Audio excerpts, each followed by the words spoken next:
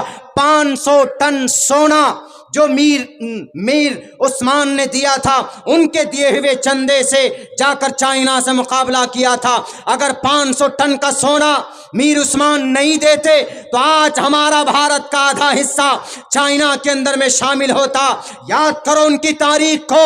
State bank of Hyderabad سب سے پہلے بھارت کے اندر کس نے بنایا تھا، جس کو آج بھارتی اسٹیٹ بینک کے نام سے ہم جانتے، یہی میر عثمان علی نے بنایا تھا، جس کو بعد میں بھارتی اسٹیٹ بینک بنایا گیا تھا۔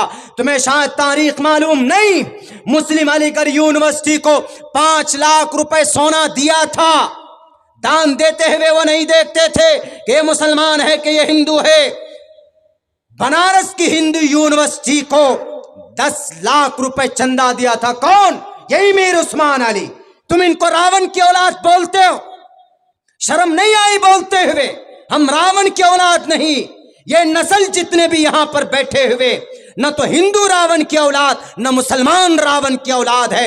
راون کی اولاد تم ہو، اس لیے کہ یہاں کی اکھنڈتا کو توڑنے کی تم نے کوشش کی۔ اور یاد رکھو، جب کوئی اکھنڈتا کو توڑتا، یدا یدا ہی دھرمسیا گلانربھوتی بھارتا ابھیتھانم دھرمسیا تداتمانم سرجامہم، وہ پرماتما کسی نہ کسی کو بھیجتا ہے۔ اور آج کے زمانے میں اگر آپ نے اکھنڈتا کو توڑنے کی کوشش کی، ان کو راون کی اگر اولاد کہا تو یہ راون کی اولاد نہیں ہے۔ میں ثابت کروں گا کہ بھارت کا مسلمان راون کی اولاد نہیں، بلکہ بھارت کا مسلمان اس دیش کا لوکپریہ، اس دیش کا دیش بھکت ہے۔ ہندو مسلمانوں کی پرانی تہذیب ہے، پیار سے محبت سے رہتے۔ کس خدا کے کہنے پر تم نے یہ حرکت کی؟ کس نے توڑنے کی تم کو پرمیشن دی؟ کیوں نہیں کارروائی ہوئی ان کے اوپر؟ ان کو جیل میں ڈالنا چاہیے۔ اگر میں غلط بولتا ہوں تو میرے ہاتھ میں ہتھ کڑی لگاؤ، لیکن فریڈم آف ایکسپریشن بولنا پڑے گا۔ حق بات ہے، فریڈم آف تھاٹ بولیں گے۔ کیوں؟ کیونکہ ہم تو راون کی اولاد ہے ہی نہیں۔ میرے بھائیوں، ڈاکٹر امبیڈکر کو 54 ایکڑ زمین دی تھی، کس نے؟ میر عثمان علی نے۔ کون تھا وہ؟ اگر راون کی اولاد ہے وہ، مسلمان کو آپ راون کی اولاد بولتے ہیں، تو 54 ایکڑ زمین میر عثمان علی نے کیوں دی؟ دیتا وہ؟ نہیں دیتا۔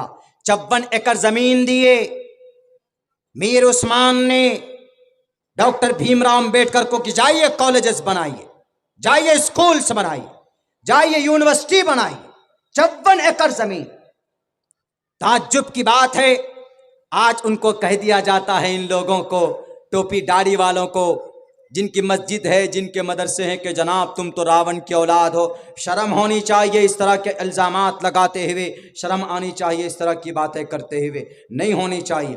میرے نوجوانوں، میرے ساتھیوں، کچھ لوگ اس طرح کے ظالم دشمنان اسلام بھارت میں نہیں پوری دنیا میں ہے۔ ہمیں اور آپ کو اللہ سے توڑنے، شریعت سے دور کرنے کی پوری کوششیں جاری ہے، لیکن ہم اللہ سے کتنا قریب ہیں ہمیں اور آپ کو دیکھنا پڑے گا۔ اللہ سے ہم کتنی محبت کرتے ہیں، اپنے قرآن سے ہمیں کتنی محبت ہے، اپنی شریعت سے ہمیں کتنی محبت ہے۔ اپنی اس جوانی کو صحیح استعمال میں لگائیے، اپنی زندگی کے صحیح لمحات میں، انشاءاللہ تبارک و تعالی۔ باطل طاقت وقتی طور پر ابھرتی ہے، لیکن جب حق آ جاتا ہے، جب آپ کی زندگی میں شریعت ہوگی، آپ کی زبان پر اللہ کا نام ہوگا، وَذَكِّرْ فَإِنَّ الذِّكْرَىٰ تَنفَعُ الْمُؤْمِنِينَ، نوجوانوں آپ کی زندگی میں سنت ہوگی تو یقیناً آپ کامیاب ہوں گے۔ من احیا سنتی عند فساد امتی فلہ اجر 100 شہید، 100 شہیدوں کا ثواب آپ کو دیا جائے گا اگر آپ ایسے وقت میں سنت رسول اللہ کے مطابق زندگی گزارتے ہو۔ ایک بات یاد رکھو، اس جوانی کو ضائع مت ہونے دو۔ یقیناً جوانی بہت سارے ایسے لوگ گزرے کہ جنہوں نے اپنی جوانی غلط چیزوں میں بگاڑ دی، ختم کر دی، تباہ کر دیا، لیکن جب وقت آتا ہے، جب بڑھاپا آ جاتا ہے تو افسوس کرتے۔ ورقہ بن نوفل نصرانیوں کا ایک بڑا عالم، ایک یہودی عالم، جب محمد رسول اللہ کو ان کے سامنے پہلی بار اما خدیجۃ الکبریٰ لے کر گئیں، جب محمد رسول اللہ کو پہلی وحی آئی تھی غار حرا میں، اقرأ بسم ربک الذی خلق خلق الانسان من علق اقرأ وربک الاکرم الذی علم بالقلم علم الانسان ما لم یعلم، 5 آیتیں شروع کی جب نازل ہوئی، اللہ کے نبی لے کر آئے، حضرت جبرائیل امین آئے اور آ کر اچانک سے کہتے ہیں کہ محمد پڑھو اقرا۔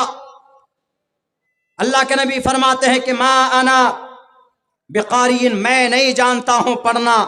3 مرتبہ یہ کنورسیشن چلا، حضرت جبرائیل امین نے پھر سے کہا پکڑ کر بھیج کر، تو آپ علیہ السلام پڑھے، آپ کے اوپر کپ کپی طاری ہوئی، وہاں سے واپس آئے، اما خدیجہ کو بتایا، اور آپ علیہ السلام نے کہا کہ خدیجہ میں اپنے آپ کو ایسا محسوس ہوتا ہے کہ میں ہلاک ہو جاؤں گا، میں رسوا ہو جاؤں گا، میں ختم ہو جاؤں گا۔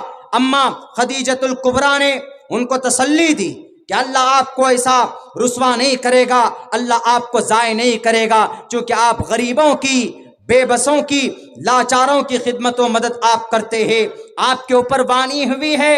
اہمیو سویمدم بدامی جشتم دوابرتمانو شبیم کامیتت مگرنم کرنمتم برہمانم تمرشدم سمیدھام، عشق کے طرف سے بانی ہوئی ہے۔ چلیے ہم اپنے بھیا کے پاس جاتے ہیں، اپنے چچیرے بھائی کے پاس۔ اما خدیجہ محمد رسول اللہ کو لے کر جاتی ہے، اور پھر اللہ کے نبی پورے احوال کو بیان کرتے، تو وہ ورقہ بن نوفل کیا کہتا ہے کہ کاش میں جوان ہوتا اس وقت جب آپ کی قوم آپ کو اپنے سماج سے، آپ کو آپ کے گاؤں سے نکال دے گی۔ اللہ کے نبی فرماتے اچھا مجھے میرے قوم نکالیں گے؟ کہا جی، اچھا کرنے والوں کو کبھی کبھی برا بولتے ہیں لوگ۔ آپ لوگ ایسا ہے جب کوئی اچھا کرتا ہے تو بہت سے لوگ کہتے ہیں کہ یہی آیا بڑا کام کرنے والا۔ اچھے کرنے والوں کی پولنگ ڈاؤن زیادہ ہوتی۔ یہ جو جلسہ ہوتا ہے نا، اس طرح کے جلسے جو لوگ کرتے ہیں تو بہت سارے لوگ ایسے بھی کھولیں گے کوئی کام نہیں ملتا تم کو، جلسہ کر رہے ہو، کیا ہوتا ہے اس جلسے سے؟ آپ کہو کہ اس جلسے سے ایمان تازہ ہوتا ہے، قرآن و شریعت کی باتیں سننے کو ملتی ہے، اللہ کا فرمان کھل کر سامنے آتا ہے، شریعت اللہ اور احادیث ہم سے کیا چاہتی ہے، اللہ ہم سے کیا چاہتا ہے، وہ کم سے کم 10 15 20 25 30 منٹ بیٹھ کر سننے کا موقع تو ملتا ہے۔ تو بہت سارے لوگ ہوتے ہیں جو کہتے ہیں کمیٹی والوں کو کچھ نہیں ملتا، جلسہ کرتے ہیں، تو اسی لیے اچھا جو کرتا ہے لوگ پیر کھینچتے بھی ہیں، بہت سارے لوگ ہوتے ہیں، ہر زمانے میں ہوتے ہیں۔ تو ورقہ بن نوفل نے کہا کہ محمد تم کو تمہارے گاؤں سے تم کو نکالے گا تمہارے سماج کے لوگ۔ تو محمد رسول اللہ چونک کے بولتے ہیں آشچریہ ہو کر کہ ہم کو ہمارے لوگ نکالیں گے؟ کہا جی، تم کو تمہارے گاؤں سے نکال دیں گے، تمہارے حق کی آواز کو بلند کرنے کی وجہ سے۔ کاش میں جوان ہوتا، دیکھیے جوانی کی خواہش کر رہے، کاش میں اس وقت جوان ہوتا جب تمہارے قوم کے لوگ تم کو نکال دیتے، تو میں تمہارا اقرار اور اعتراف کرتا اور تمہاری میں مدد کرتا۔ ابھی تو ہمارے پاس جوانی ہے، جتنا زیادہ ہو سکے، جتنا زیادہ ہو سکے اپنی جوانی کو نماز میں، روزے میں، سوشل ورک میں، غریبوں کی مدد، سماج میں اچھا کام۔ اگر کوئی جوان ہے، گریجویشن پڑھائی کا زمانہ ہے تو ڈھنگ سے پڑھے، وہ محنت کرے۔ اگر کوئی جوان ہے، اگر بزنس میں لگنا چاہتا ہے تو جائے، محنت سے کام کرے، ایمانداری سے، لیکن شراب کی تھیلیوں میں نہ جائے کہ نہیں جناب یہ جوانی ہے، ابھی جوانی ہے، جب بڑھاپا ہوگا تب اللہ کو یاد کر لیں گے، اس وقت تو یو ول بی ایکسپائرڈ، آپ تو جانے والے، آپ کا ایک قدم تو اس میں قبر پہ جا چکا ہے۔ بوڑھے ہو کر نماز روزہ نہیں، وہ تو مرنے کا سمے۔ عبادت میں مزہ تبھی آتا ہے جب خون کے اندر گرمی ہو۔ فجر کی نماز میں اٹھو، اس سردی میں وضو کرو ٹھنڈ پانی سے، اللہ کتنا خوش ہوتا ہوگا، یہ میرا بندہ ہے جس کو میں نے پانی سے بنایا ہے، خوبصورت انسان بنا کر بھیجا ہے، دیکھو میری رضا کے لیے اس ٹھنڈ میں بھی، جنوری اور دسمبر کی ٹھنڈ میں بھی اٹھ کر میری رضا کے لیے ٹھنڈ پانی سے وضو کر کے نماز پڑھ رہا ہے۔ اللہ آپ کی قسمت کا فیصلہ آپ زمین پر نماز پڑھیں گے، اللہ آسمان پر آپ کی قسمت کا فیصلہ کر رہا ہوگا۔ اسی لیے میں کہتا ہوں میرے نوجوان ساتھیوں، یقیناً آپ کی یہ جوانی بڑی قیمتی ہے۔ اگر آپ نے اس کو جانے دیا اپنے ہاتھ سے، نہ تو آپ اللہ کے محبوب بن پائیں گے۔ جب آپ اللہ کے وفادار نہیں بنیں گے، جب آپ اللہ کے محبوب نہیں بنیں گے تو مدد کہاں سے آئے گی؟ اللہ کی طرف سے تو آئے گی نہیں۔ آپ کے نیتا لوگ تو مدد کریں گے نہیں، آپ کے دنیا کے لوگ تو مدد کریں گے نہیں، بلکہ یہ تو اپنی طاقت کا ناجائز استعمال کرتے، اپنی طاقت کا عجیب عجیب بھرم پھیلا کر جناب اب تو یہ ہونے والا وہ ہونے والا۔ بڑے تعجب کی بات ہے کہ اس کرونا کال میں سب سے پہلے ہمارے تعلیمی ادارے بند ہوتے، سب سے پہلے اسکول مدرسوں کو بند کیا جاتا۔ یقیناً کرونا ہے مانتے، اگر تحقیقی اعتبار سے دیکھا جائے اگر کرونا واقعتاً ہے، آئی ایکسپٹ اٹ، تو سب سے پہلے شراب خانے کو بند کرنا چاہیے، سب سے پہلے مارکیٹوں کو بند کرنا چاہیے، مدرسوں کو بند کر دیتے ہیں، اسکول کو بند کر دیتے، تعلیم میں لات مار دیتے ہیں آپ، یہ بات نہیں چلے گی۔ اور جناب رات کو کرفیو، کیوں رات کو کرونا سڑک پہ زیادہ دوڑتا ہے؟ وہ تو دن میں زیادہ دوڑتا ہے۔ کرونا جہاں دیکھا بھیڑ زیادہ وہاں پر گھس جاتا ہے۔ میرے بھائیوں، اللہ توفیق دے ان لوگوں کو، صحیح ہدایت کی توفیق دے، صحیح سمجھنے کی توفیق دے۔ نہ معلوم کس طرح کی باتیں ہوتی، ہمیں کسی سے کوئی لینا دینا نہیں، ہم تو اتنا جانتے ہیں کہ اللہ تبارک و تعالیٰ نے 60 سال 70 سال کی زندگی ہمیں دی، بس قرآن و سنت کے مطابق ہماری یہ زندگی گزرنی چاہیے۔ ویداہمیت پرش مہانیما دتیو وارون تپس پرستات ینیایا درشٹی پوتام، ہم اپنی زندگی گزاریں گے درشٹی پوتام، سوچ سمجھ کر، ستیہ پوتام، سچ بول کر، ودید واچم وستر پوتام جلم پبھید، ہم پانی بھی پیئیں گے تو پھونک پھونک کر، یعنی سنت رسول اللہ کے مطابق زندگی گزاریں گے۔ من احیا سنتی کا ترجمہ، میرے مسلمان بھائیوں، اسلام کا سب سے بڑا دشمن،